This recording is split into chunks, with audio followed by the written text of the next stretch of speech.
दोस्तों, एक अंधी बुढ़िया कैसे 2 वर्ष तक एक बच्चे का भीख मांगकर उसका लालन लालन पोषण करती है, वो इस कहानी में बताया गया है। तो चलिए सुनते हैं रविंद्रनाथ टैगोर की कहानी भिखारिन। अंधी प्रतिदिन मंदिर के दरवाजे पर जाकर खड़ी होती। दर्शन करने वाले बाहर निकलते तो वह अपना हाथ फैला देती और नम्रता से कहती, बाबूजी, अंधी पर दया हो जाए। वह जानती थी कि मंदिर में आने वाले श्रद्धालु हुआ करते हैं। उसका यह अनुमान सत्य ना था। आने जाने वाले 2-4 पैसे उसके हाथ पर रख देते थे। अंधी उनको दुआएं देती और उनको आशीर्वाद देती, उनका सिर सहलाती। स्त्रियां भी उसके पल्ले में थोड़ा बहुत कुछ अनाज डाल जाया करती थी। सुबह से शाम तक वो इसी प्रकार हाथ फैलाए खड़ी रहती। उसके बाद मन ही मन भगवान को प्रणाम करती और अपनी लाठी के सहारे झोपड़ी का पथ ग्रहण करती। उसकी झोपड़ी नगर से बाहर थी। रास्ते में भी याचना करती जाती, किंतु राहगीरों में अधिक संख्या श्वेत वस्त्र वालों की होती, जो पैसे देने की अपेक्षा झिड़कियां दिया करते थे। तब भी अंधी निराश नहीं होती थी और उसकी याचना बराबर जारी रहती थी। झोपड़ी तक पहुंचते पहुंचते उसे 2-4 पैसे मिल ही जाते थे। झोपड़ी के समीप पहुंचते ही उसे एक 10 वर्ष का लड़का उछलता कूदता आता उससे चिपट जाता। अंधी टटोलकर उसके मस्तक को चूम लेती। बच्चा कौन है, किसका है, कहाँ से आया है, इस बात से कोई परिचय नहीं था। 5 वर्ष हुए। पास पड़ोस वालों ने उसे अकेले देखा था। इन्हीं दिनों एक दिन संध्या समय लोगों ने उसकी गोद में एक बच्चा देखा। वह रो रहा था। अंधी उसका मुख चूम चूम कर उसे चुप कराने का प्रयत्न कर रही थी। वह कोई असाधारण घटना नहीं थी और किसी ने भी नहीं पूछा कि ये बच्चा किसका है, कहाँ से आया है। उस दिन से ये बच्चा उसी अंधी के पास रहने लगा और प्रसन्नता पूर्वक उसके साथ रहता। उसको वह अपने से अच्छा खिलाती और पहनाती थी। अंधी ने अपनी झोपड़ी में एक हांडी गाड़ रखी थी। संध्या समय जो कुछ मांग कर लाती उसमें डाल देती और उसे किसी वस्तु से ढक देती थी, इसलिए कि किसी दूसरे व्यक्ति की इस पर दृष्टि न पड़े। खाने के लिए अन्न काफी मिल जाता था, उससे काम चलाती। पहले बच्चे को पेट भरकर खिलाती, फिर स्वयं खाती। रात को बच्चे को अपने सीने से लगाकर वहीं सो जाती थी। सुबह होते ही उसको खिला पिलाकर फिर मंदिर के द्वार पर जाकर खड़ी हो जाती। काशी में सेठ बनारसी दास बहुत प्रसिद्ध थे। बच्चा उनकी कोठी से परिचित है। बहुत बड़े देशभक्त और धर्मात्मा हैं। धर्म में उनकी बड़ी रुचि है। दिन के 12 बजे तक सेठ स्नान ध्यान से संलग्न रहते। कोठी पर हर समय भीड़ लगी रहती। कर्ज के इच्छुक तो आते ही थे, परंतु ऐसे व्यक्तियों का भी तांता बंधा रहता था जो अपनी पूंजी सेठ जी के यहाँ अपने धरोहर के रूप में रख जाते थे। सैकड़ों भिखारी अपनी जमा पूंजी इन्हीं सेठ जी के पास जमा कर जाते थे। अंधी को भी यह बात ज्ञात थी, पर पता नहीं था कि वह अपनी कमाई यहाँ जमा कराने में क्यों हिचकिचा रही थी।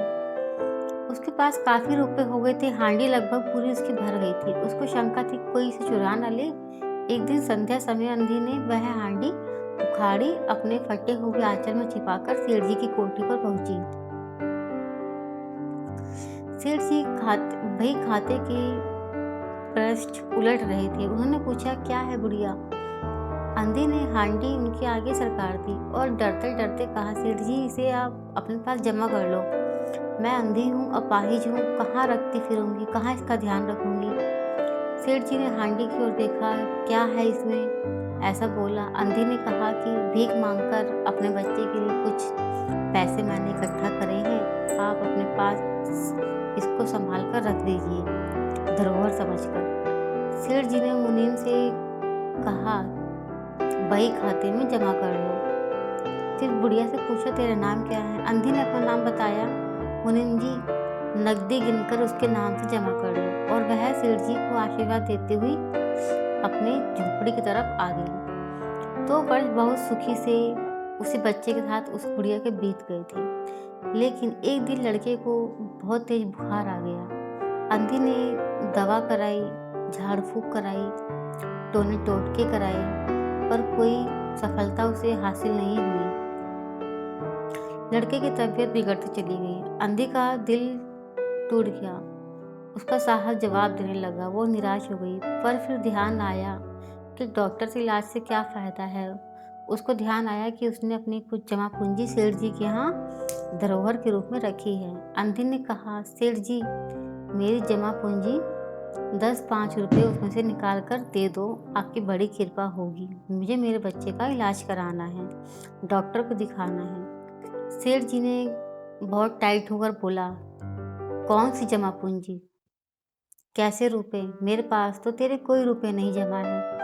अंधी ने रोते हुए कहा, 2 वर्ष हुए मैं आपके पास धरोहर रख कर गई थी, दे दीजिए, बड़ी दया होगी आपकी। सेठ जी ने मुनीम की ओर रहस्यमयी दृष्टि से देखते हुए कहा, मुनीम जी, देखो क्या इनका नाम है लिस्ट में? तो अंधी की जान में जान नहीं। उन्होंने ऐसा कहा जब पूछा उनसे। तब सेठ उसने मुनीम जी ने मना कर दिया कि इनका तो कोई नाम नहीं है। तो उसके मन में आया कि ऐसा धर्मी व्यक्ति झूठ क्यों बोल सकता है। उसने अपना नाम बता दिया। फिर पेज को उलट पलट कर देखा, कहीं भी उनका नाम नहीं था। पर अंधी वहीं जमकर बैठ गई। उसने रो रो कर कहा, सेठ जी, परमात्मा के नाम पर, धर्म के नाम पर कुछ दे दीजिए, मेरा बच्चा जी जाएगा, मैं जीवन भर आपके गुण गाऊंगी। पर सेठ जी ने उसकी एक ना सुनी। अंधी लाठी लेकर खड़ी हो गई, सेठ जी की ओर मुंह करके बोली, तो अच्छा, भगवान तुम्हें बहुत दे। ऐसा निराश होकर ऐसा कहकर चली गई। यह आशीष नहीं थी उस बुढ़िया की, ये उसके दुख का शाप था। बच्चे की दशा बिगड़ती जा रही थी, कोई फायदा भी नहीं उसको हो रहा था। एक दिन उसकी अवस्था बहुत ही चिंताजनक हो गई। उसके जीवन से अंधी भी निराश हो गई। सेठ जी पर रह रहकर उसको क्रोध आने लगा। इतना धनी व्यक्ति 2-4 रुपए दे देता तो क्या चला जाता, और फिर मैं उससे थोड़ी कुछ मांग रही थी, मैं तो अपने ही रुपए मांग रही थी। बैठे बैठे उसको कुछ ध्यान आया। उसने बच्चे को अपनी गोद में उठा लिया और ठोकरे खाते गिरती पड़ती जाकर उनकी हवेली के पास जाकर बैठ गई धरना देकर। बच्चे का शरीर बहुत तेज बुखार से, ज्वर से तप रहा था।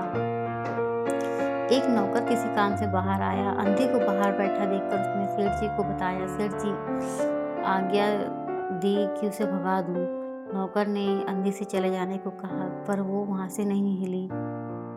उसको मारने का भय दिखाया, तब भी वहां से वो टस से मस नहीं हुई। सेठ जी खुद बाहर आए, देखते ही पहचान गए। बच्चे को देखकर उन्हें बहुत आश्चर्य हुआ कि उसकी शक्ल हूबहू उनके बेटे मोहन से मिलती है, जो 7 वर्ष पहले मोहन किसी मेले में खो गया था। उसकी बहुत खोजबीन की, पर वो उनको नहीं मिला था।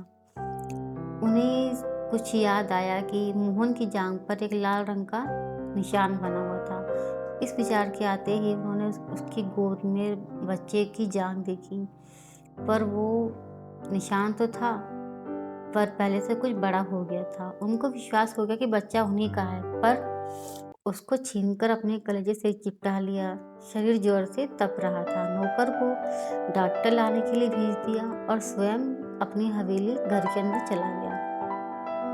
अंधी खड़ी होकर चिल्लाने लगी, मेरे बच्चे को ना ले जाओ, मेरे रुपए तो हजम कर गए, अब क्या मेरा बच्चा ही मुझसे छीन लोगे?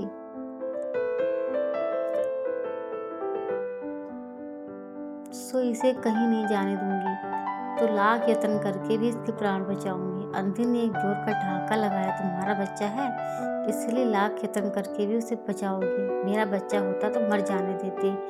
यह भी कोई न्याय है? इतने दिनों तक खून पसीना करके उसको मैंने पाला है, मैंने उसको अपने हाथ से नहीं जाने दूंगी। सेठ जी की अजीब दशा थी, कुछ करते धरते बन नहीं रहा था। कुछ देर वे मौन खड़े रहे, फिर मकान के अंदर चले गए। अंधी कुछ समय तक रोती रही, फिर भी वे अपनी झोपड़ी की ओर चल दी। दूसरे दिन प्रभु की कृपा हुई या दवा के जादू का कोई प्रभाव दिखाया, मोहन का ज्वर उतर गया। होश आने पर उसने आंखें खोली तो सबसे पहले उसके मुंह से निकला, माँ। ऐसी शक्लें देखकर जब उसने आंखें खोली तो सामने सब अपरिचित चेहरे नजर आ रहे थे। उसने उनको देखकर फिर से अपनी आंखें बंद कर ली थी। उस समय उसका ज्वर बुखार फिर से तेज हो गया था। माँ की रट उसने लगा रखी थी। डॉक्टरों ने जवाब दिया। सेठ जी के हाथ पांव फूलने लगे थे। क्या करूं, एक ही बच्चा है, वो भी इतने दिनों बाद मिला है, तो मृत्यु उसको अपने चंगुल में दबा रही है, इसे कैसे बचाऊं। फिर उनको अचानक से याद आया, पत्नी को बाहर भेजा कि देखो कहीं वह अब तक द्वार पर तो नहीं बैठी है। परंतु वह वहाँ कहाँ थी। सेठ जी ने फिटन तैयार कराई और बस्ती से बाहर उसकी झोपड़ी पहुँच गए। झोपड़ी बिना द्वार के थी। अंदर गए, देखा अंधी एक फटे पुराने टाट पर पड़ी है और उसकी आंखों से आंसू बह रहे थे। सेठ जी ने धीरे से उसको मिलाया। उसका शरीर भी अग्नि की भांति तप रहा था। सेठ जी ने कहा, गुड़िया तेरा बच्चा मर रहा है, डॉक्टर निराश हो गए हैं, रह रहकर वो तुझे ही पुकारता है, अब तू उसके प्राण बचा सकती है, अब चल मेरे साथ। नहीं नहीं, अपने बच्चे की जान बचा लो, मैं कहीं नहीं जाऊंगी। अंधी ने ऐसा जवाब दिया, मरता है तो मरने दो, मैं भी तो मर रही हूँ, हम दोनों स्वर्गलोक में फिर माँ बेटी की तरह मिल जाएंगे। इस लोक में सुख नहीं है, वह मेरा बच्चा सुख में रहेगा, मैं वहाँ उसकी सुचारू रूप से सेवा करूंगी। सेठ जी रो दिए। आज तक उन्होंने किसी के सामने सिर न झुकाया था, पर उस समय अंधी के पांव पर गिर पड़ा। रो रो कर कहा, ममता की लाज रख लो, आखिर तुम भी तो एक माँ हो, चलो तुम्हारे जाने से वह बच जाएगा। ममता शब्द ने अंधी को विकल कर दिया। उसने तुरंत कहा, अच्छा चलो। सेठ जी सहारा देकर उसे बाहर लाए और फिटन पर बिठा दिया। फिटन घर की ओर दौड़ने लगी। उस समय सेठ जी और अंधी भिखारी दोनों एक ही दशा थी। दोनों की यही इच्छा थी कि शीघ्र से शीघ्र अपने बच्चे को बचा सके, उसके पास पहुंच जाएं। सेठ जी ने सहारा देकर अंधी को उतारा और अंदर ले गया। अंदर जाकर अंधी ने मोहन के माथे पर हाथ फेरा।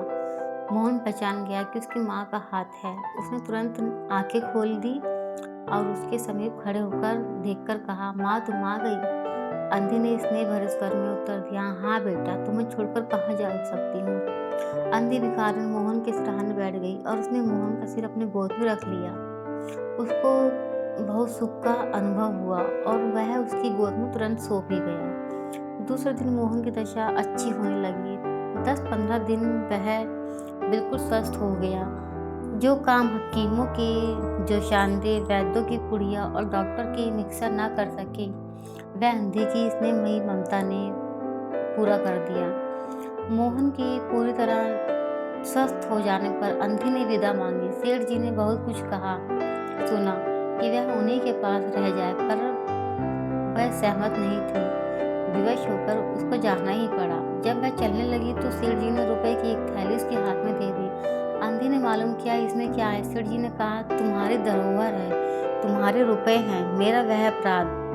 अंधी ने बात काट कर कहा, यह रुपए तो मैंने तुम्हारे मोहन के लिए ही जमा कर रखे थे, संग्रह कर रखे थे, उसी को दे देना। अंधी ने थैली वहीं छोड़ दी और लाठी टेकती हुई चल दी। बाहर निकलकर फिर उसने घर की ओर देखा। उसकी आंखों से आंसू आने लगे, पर वह एक भिखारिन होते हुए भी सेठ से महान थी। इस समय सेठ याचक था और वह दाता थी। दोस्तों, अगर ये कहानी आपको अच्छी लगी तो प्लीज़ मेरे चैनल को लाइक और सब्सक्राइब करें। धन्यवाद।